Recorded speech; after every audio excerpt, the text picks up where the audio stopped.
Yeah, we love Halloween out here, but we had a good weekend. Last night was pretty chill.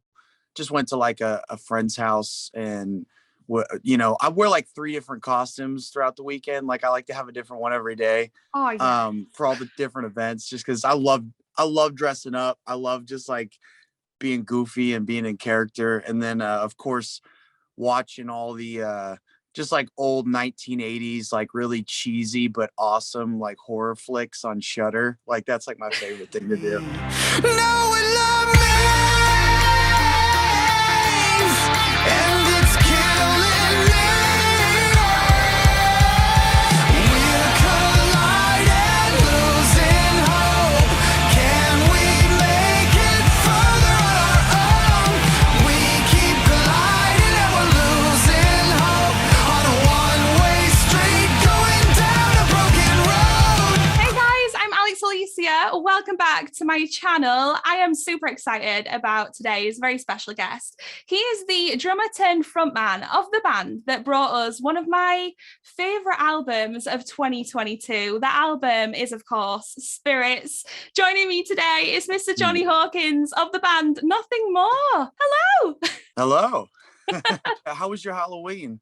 Oh, stop. Amazing. I am such a Halloween freak. I don't know if you can kind of tell the vibes, but it was really cool. Yeah. I saw so many people out in the street last night. But what about you? How was your Halloween? Because I know you're big on it in America, aren't you? And I so badly wish I could spend a Halloween over your direction because you do it in style. Yeah, we love Halloween out here, but we had a good weekend. Last night was pretty chill. Just went to like a friend's house and I wear like three different costumes throughout the weekend. Like I like to have a different one every day for all the different events just because I love dressing up. I love just like being goofy and being in character. And then of course watching all the just like old 1980s like really cheesy but awesome like horror flicks on Shudder. Like that's like my favorite thing to do. I love that. Well, I tell you what else we can talk about actually to start this whole thing is that not only were we all celebrating spooky season, you've just celebrated a birthday. So happy belated birthday to you, Jonny. Oh, thank you. Maybe the biggest question of this whole chat will be, how the heck was your birthday? How did you spend it? And what's it like having a birthday in the best bloody month of the year? It is a good month, isn't it? The weather starts getting nice. And I love the way everything looks in the fall. But I had a great birthday. I'm trying to remember what I did. I'm like totally blanking out at the moment. I went to we have this really, really cool haunted house in Baton Rouge, Louisiana, like, which is so random that it's here, but it's like one of the top, I want to say 5 haunted houses in the nation or something like that. Oh my goodness. It's really like legit, like Disney, Universal Studios level, Hollywood level production. Oh my goodness. They have this giant warehouse that they basically just customize the entire inside for this giant walkthrough. And each there's probably like 30 different like themed areas that you walk through. And it's just so well done, and the actors are so good after so many years of like dialing it in that it was just so fun. Like it's such a good haunted house, like so many good scares. And then when you're done with the haunted house, you go out and there's like a band. One of my buddies, like I pretty much know everyone in the in any band that's playing, and my buddy was playing in this band they called Werewolf, and they're all dressed up playing and just kind of like a carnival setting, with like a dunking booth with a clown that's like talking shit that you're trying to dunk all the time, and just like a bunch of fun stuff. And so that was a blast. That's what I did for my birthday. One of the other things you've recently been up to, and I'm so glad you had a good birthday, but how the heck was the recent tour? Because it seemed like a whole lot of fun and also a whole lot of unplanned carnage.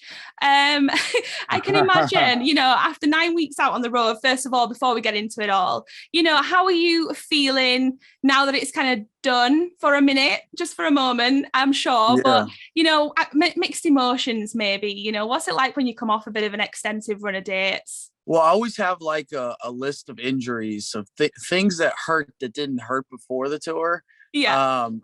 So like I'm just like dealing with that right now. I'm like trying to rehabilitate my body back to normal so I can start getting back into my normal routine. Like I had a rib injury towards the end of the tour that I'm still like trying to get back to normal. And then I busted up my knee. I don't know what I did. I jump around a lot on stage, and I think my that's knee, pretty given. I twisted it up. And so I'm trying to get that back to normal. But yeah, there's usually a feeling of accomplishment and relief after a 9-week tour is pretty long for what we do. We try to do like 4 to 6 week tours.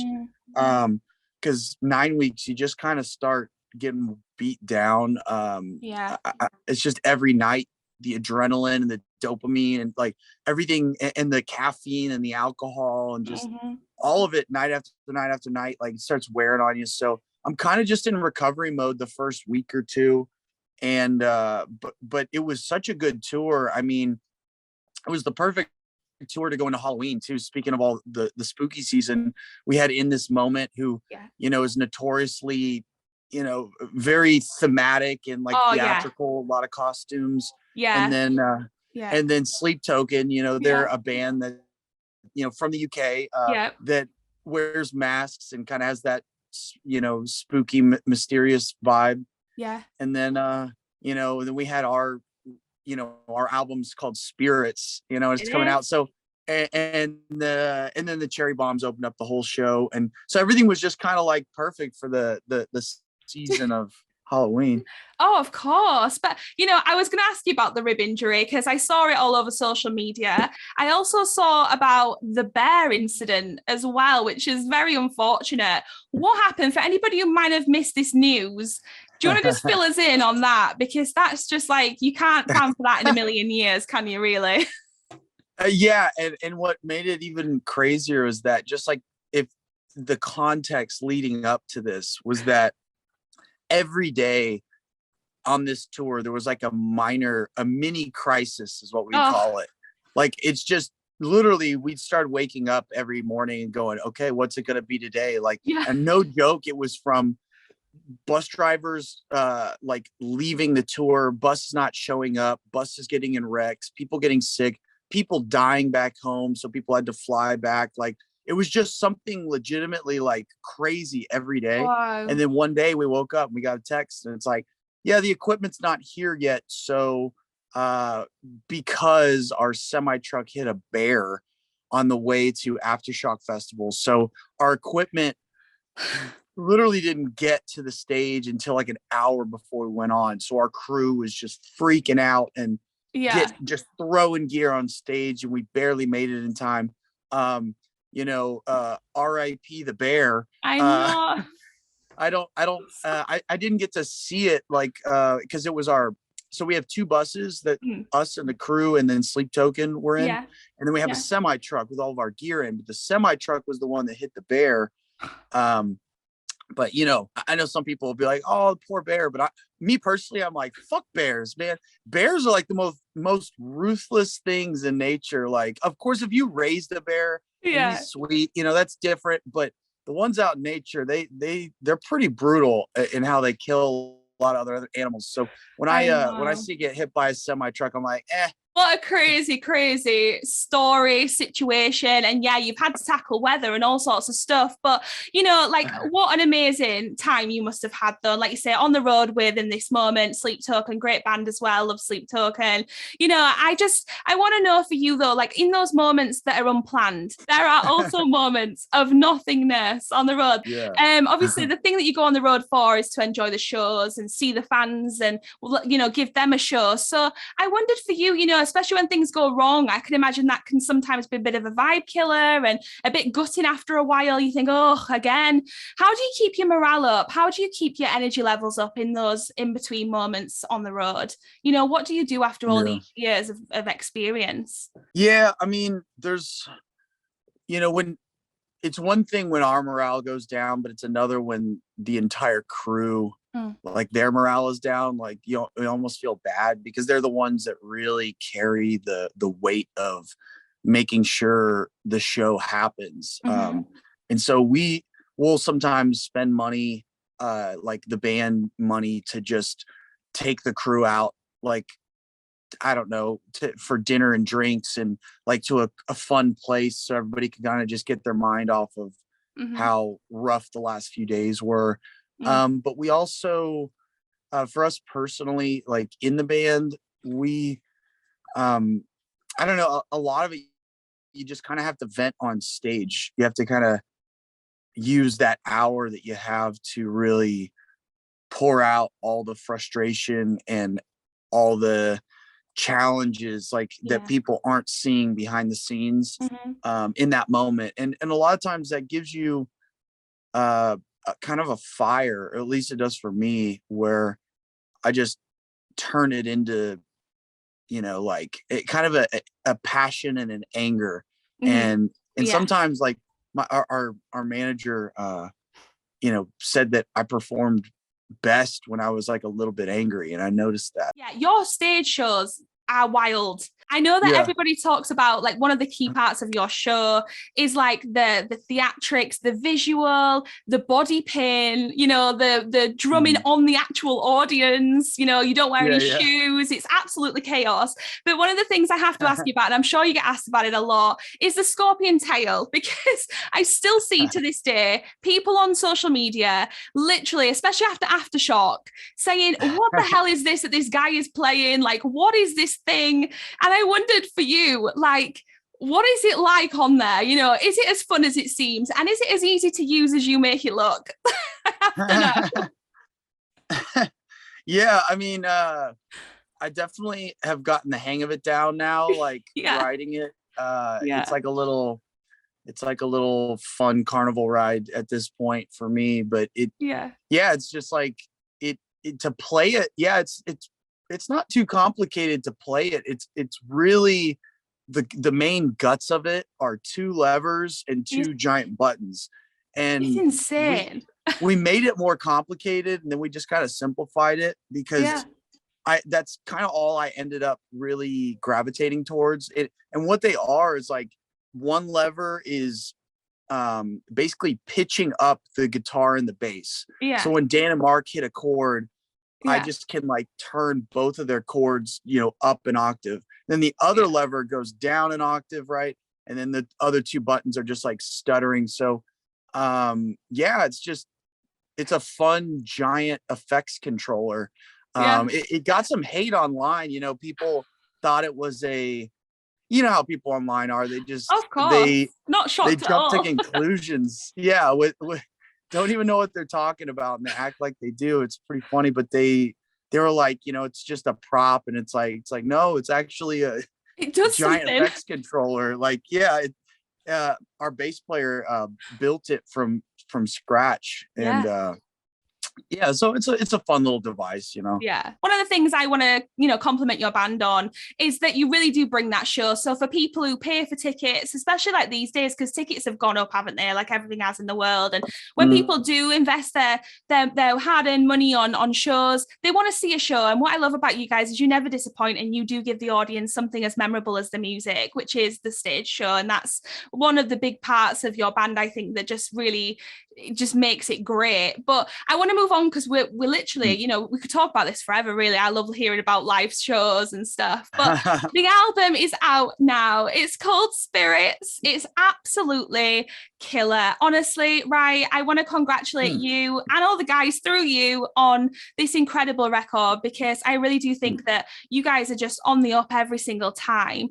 I just want to know, it's your 6th studio album. So, with the 6th one, does it get any easier to put albums out? Does it get any less daunting? go back 2 weeks ago when it got released. How were you guys feeling? You know, what were you feeling about the drop of it and everything? God, to answer your last question there, it's like, yeah, we felt a huge sense of relief because we had been sitting on this album in kind of some form for a year or two because just so many things happened. Obviously, the pandemic, and then that caused a domino effect in our industry with touring. So we had a tour booked like months earlier, and that got pushed back. So that pushed back the release. And and we also didn't want to release like in the pandemic, because if we don't tour to follow up the release, it kind of just, you lose all your momentum. So we had been waiting a long time to really get this thing out there, and the fans have been waiting a long time. I mean, it had been 5 years since our previous release, and yeah, time flies. so it was like a huge feeling of relief, honestly, more than anything, and excitement to just kind of turn a corner in our evolution. Like, it's kind of opening up a whole new door and a whole new world for us, with not only the concept behind the Spirits album with the Spirits test and everything, but just the entire like vibe of the band is, I think, maturing into something that we've always wanted to be. We just kind of let ourselves be what we wanted to be, rather than trying to, I don't know, write an album for the label or for this writer or that producer.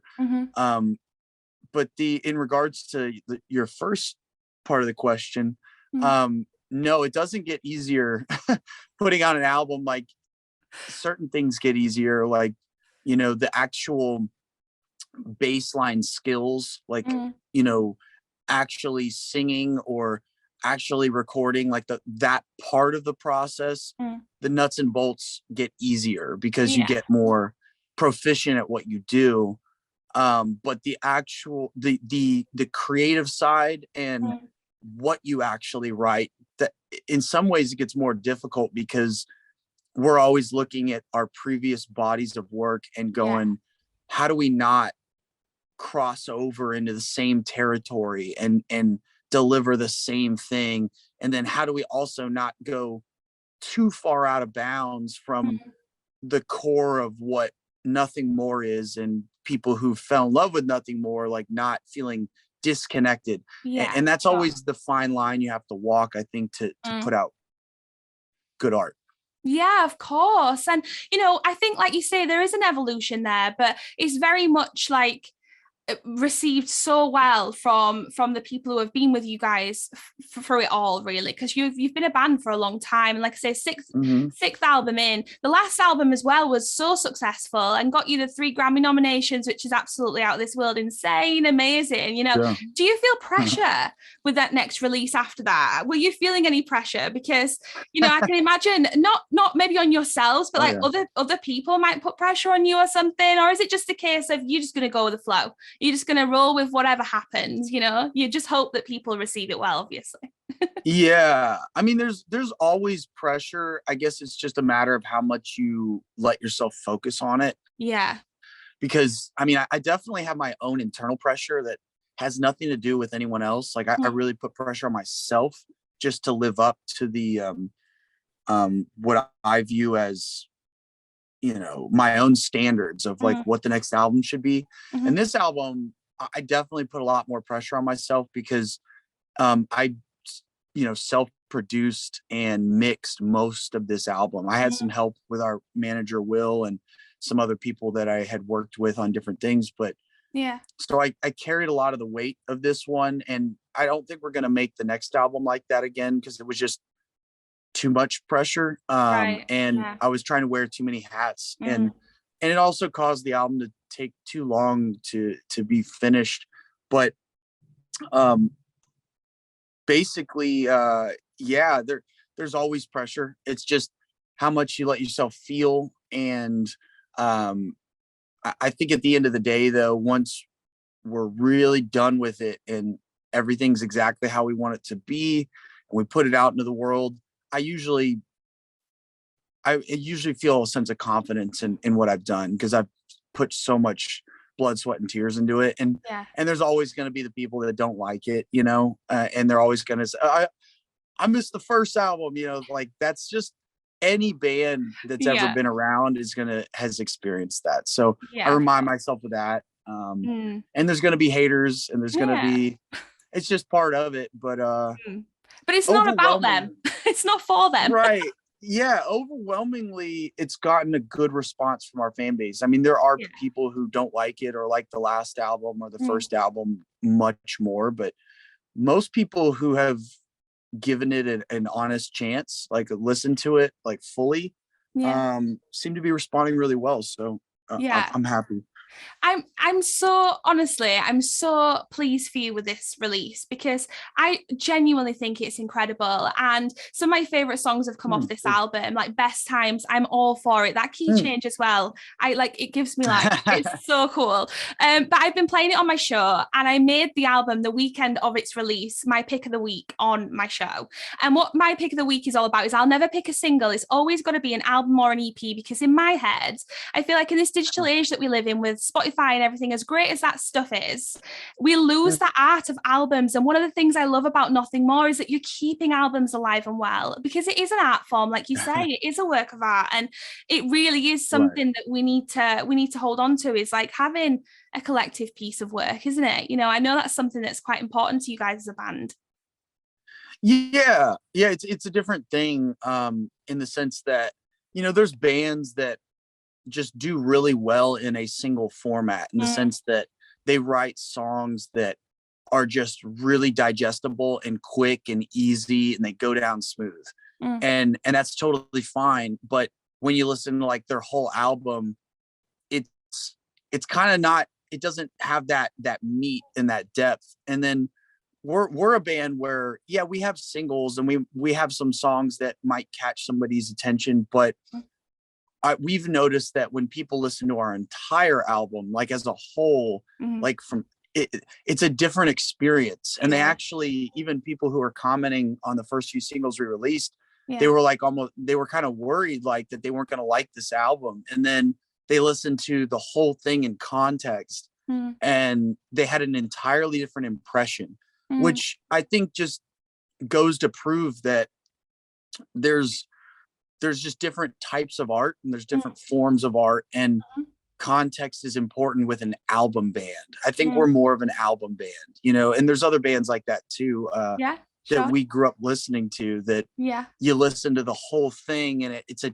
totally different experience. Like there's this band called Dredge that we grew up listening to that had this concept album El Cielo, and it's the coolest thing. But if I were to pick any one song off that album and show you may or may not like the band. It's just not the same. It's like watching part of a movie. You know what I mean? Yeah, it's like picking a favorite scene and going like, get the whole film from this, and it just doesn't work. But we keep mentioning the feedback that you're getting. What I have noticed about Nothing More is that amazing connection that you forged with the fans and followers over the years that have stuck by you guys, because like it's so important, that kind of relationship. But what I really like wanted to mention to you was how I can see how much it still means to you, shocks you and moves you when you hear that your music has quite literally saved someone's life.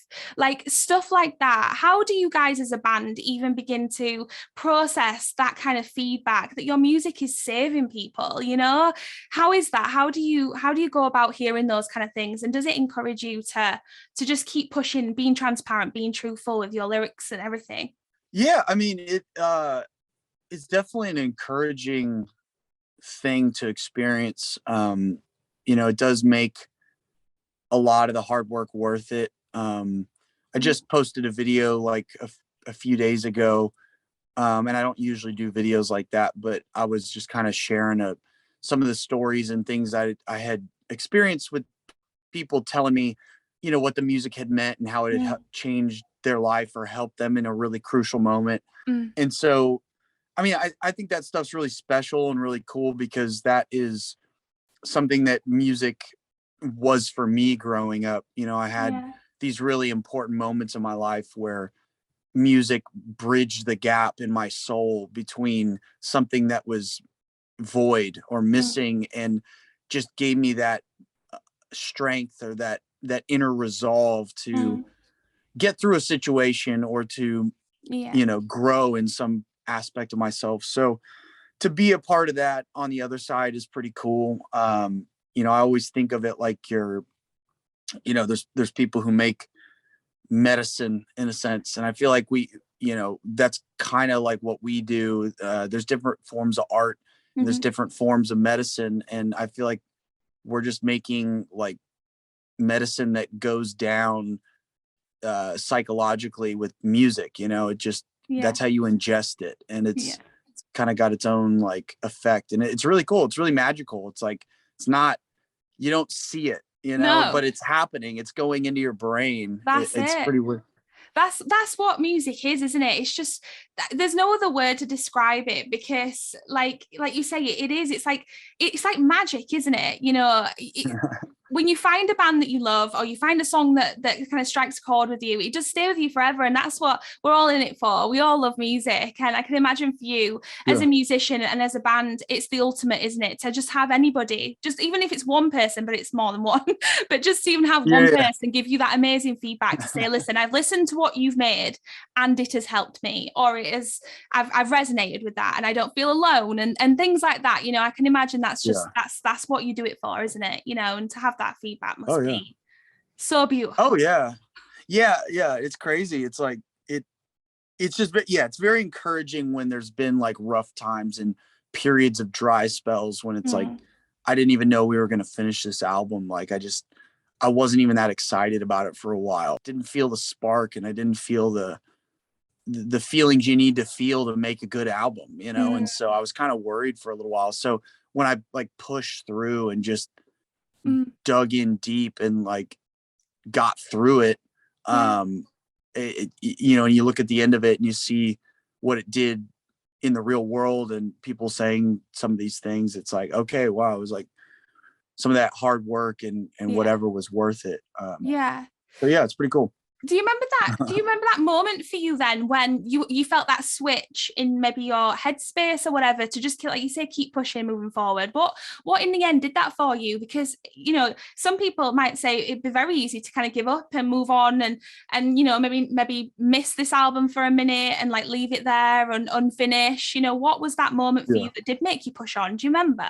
I think there was a few moments along the way, because it was like a long process. Like, we spent about a year or so on the album in the writing part. So I think that we had a bunch of demos and stuff that I wasn't excited about. Right. And I just wasn't getting that feeling. And it wasn't until the song Spirits, like the band had actually written this piece of music that was part of these demos. And I remember hearing it, and I just literally started just spitballing like these lyrics, and it no pun intended, but it's like a spirit came over me. Like, it just started flowing, like the words, the melodies, like all of it just started going. And I was like, I got that feeling, you get the chills, and you get like this little spark feeling. And I was like, there's something about this one.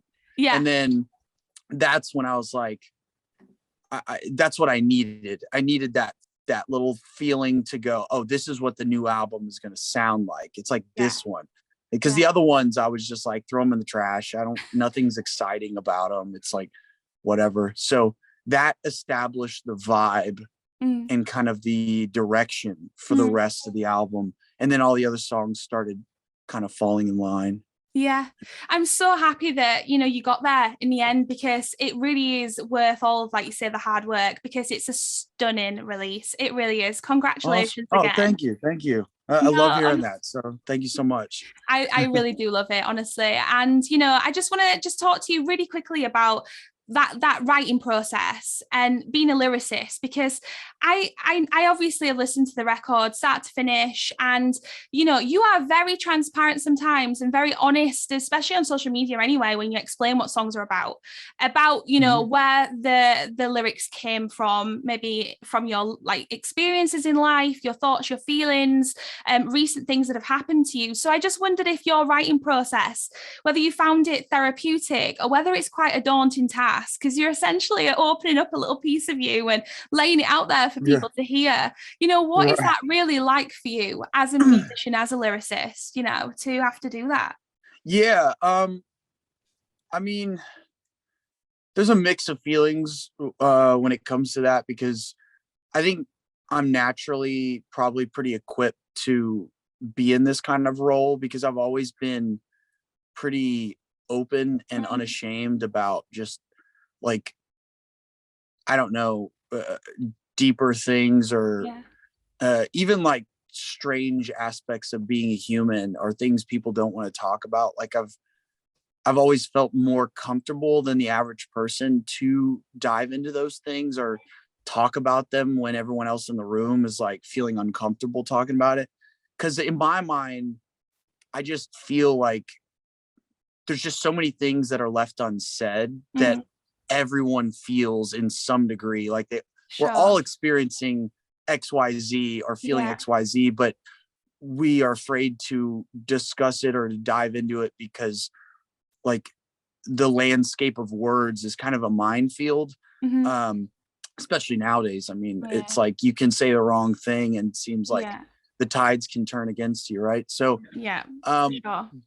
so I'm kind of naturally, I think, equipped to be in the role of like a songwriter who taps into personal experiences. But on the flip side of that, there are definitely concerns, because it does bring up issues in personal life with relationships and people, and because you are touching on some stuff that involves not just yourself, because you know we're all these topics kind of involve other people, because they're usually relational things. I mean, those are the relationships are kind of like the web in which we work as humans. So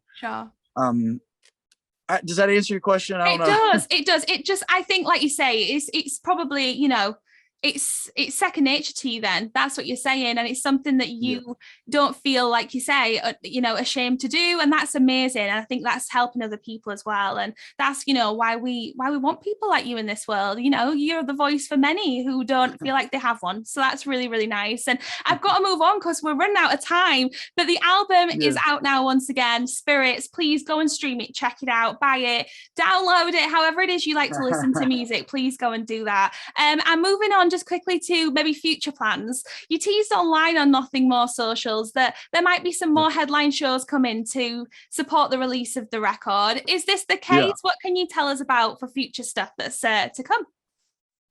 Yeah, we're trying to finalize a bill in I guess like the early part of next year for a headline tour. The challenge right now has been finding the right bands. You'd think that like it'd be easier, but it's actually you'd think it'd be easier because everyone's kind of out on tour now since the pandemic, but everything's just really crazy and it's hard to get anybody. Like everybody seems to be like previously committed. So it's like a game of musical chairs when you're trying to get a bands on a bill together and everybody's already sat down. You're like, you know, so we're still trying to figure that part out, but we do have a tour scheduled. We haven't announced it yet, but look for it early part of 2023.